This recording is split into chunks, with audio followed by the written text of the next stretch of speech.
Hi there, welcome to Be a Surface Pro. Today's Surface Pro tip is use pen tilt.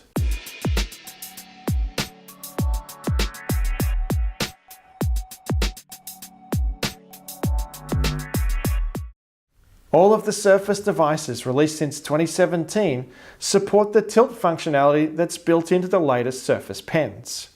To use that tilt functionality, you'll need to find an app that supports it. I'm going to use OneNote for this task, but you could use Word, Excel, PowerPoint, the Sketchpad app that's built into Windows 10, Fresh Paint, Adobe Sketchbook, Sketchable, and on and on. I'm going to use a pencil, and you'll see that as I tilt my pen across, that the pencil input gets wider and feathers out.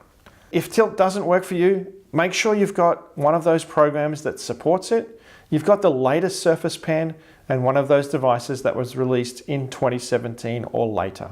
If you found this tip helpful, remember to give us the thumbs up and subscribe to our channel for more Surface Pro tips.